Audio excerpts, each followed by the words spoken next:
Alright, I'm sorry. I don't know what happened there, but anyway, I'll let you guys watch these guys interact a little bit. That's pretty typical of what happens when they're first born. So I'm gonna go get the water barrels and bring them over and get them. Oh, she just crapped all over it. Well, not much you can do about it. That's truck driving. But anyway, we'll see what happens here. All right, I'll be back. You guys go ahead and watch the Cal TV here for a little bit.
thirsty.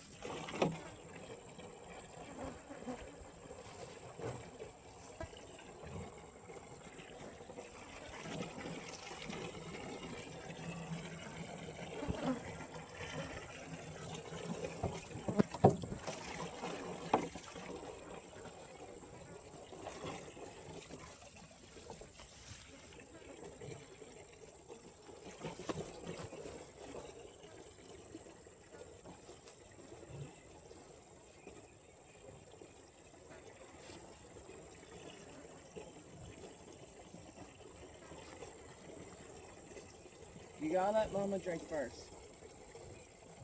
No.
Okay, so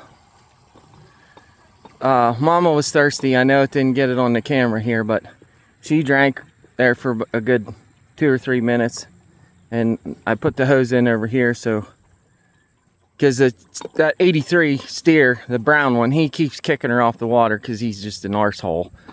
But anyway, what I'm going to do is I'm going to take you up here and let you get a close-up of the baby. And then I got to move their fence over here and take this one down and get moving here. So stand by a minute. Here we go. All right, walking up here now. Mama, last year when she had that calf, I had to kind of help her deliver it a little bit, and she was pretty cool about everything. And most of the time she will let me walk up to her and pet her or whatever, but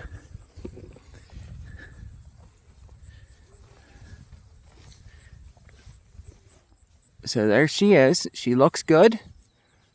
She's a good size, and She's very alert, breathing good, you know, good eye movement, like see her flicking the flies away and stuff like that. I have no reason to have any concern. Like I learned last year with him, sometimes it takes him a little bit to figure out how to nurse, and I don't see any problem with that. So that he turned out just fine. All right, well, I got a lot to do. At some point here, I'll bring you back and we'll take a look at everything. Oh, I gotta check my water here. So now they have water, and instead of them having now, they have to go the whole way out there and go around and come back. And now I'm gonna open it up so they'll just come down here and turn and go right back to the shelter where the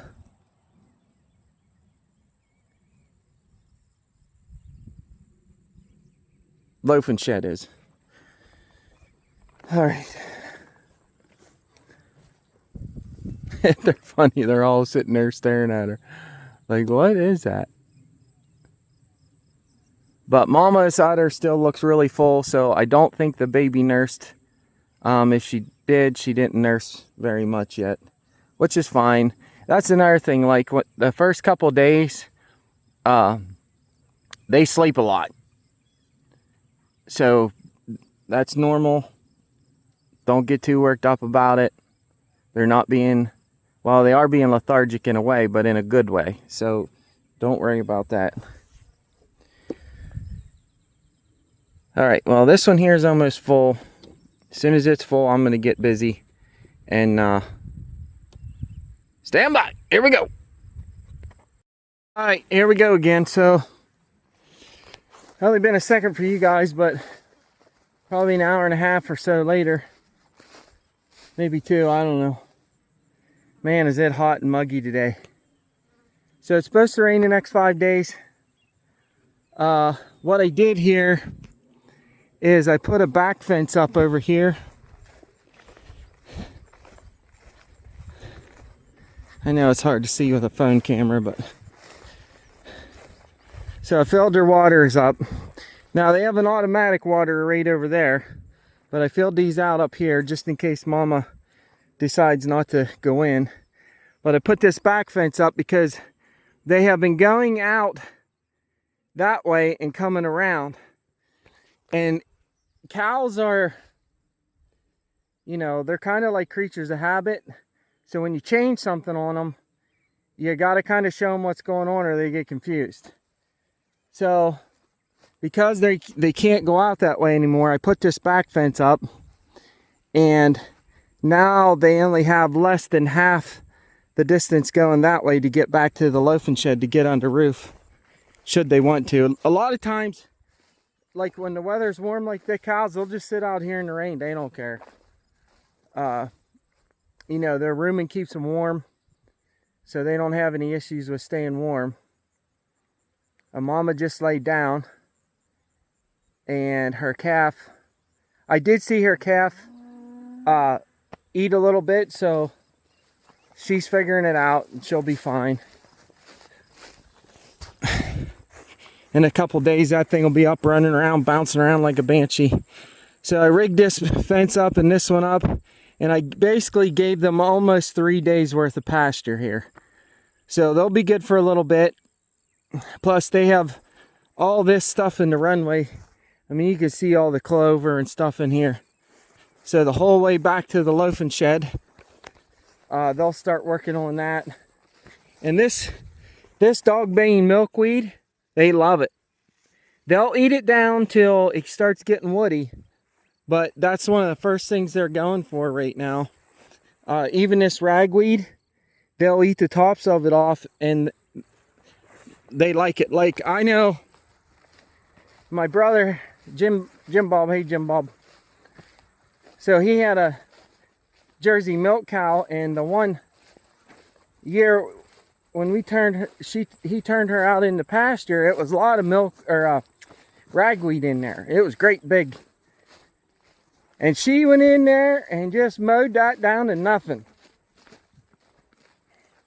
And the other thing is, like, you have your forbs or your weeds, like milkweed, ragweed, pasture daisies. I really don't know what the Guinness name of this stuff is. I call them pasture daisies, but they don't bother me. That kind of stuff is a lot higher in minerals than most of your grasses. Well, pretty much all your grasses. Queen's Anne's lace, very deep rooted, and the cows know what they need. Horses, same thing. Sheep, whatever. They'll go through and they'll eat whatever. Like you'll see them a lot of times. They'll walk up and smell something, then they'll turn away. They'll go over here, smell it, and they'll eat this. They know. That's just part of the way the good Lord made them. So Jay Bird was out here helping me. Brought these mineral blocks in.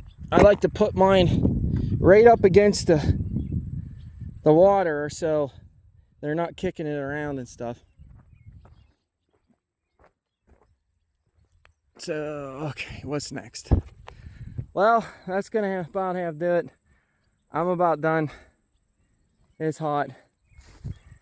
So stay tuned. I'll bring you an update on the calf here probably in a day or two. All right, here we go.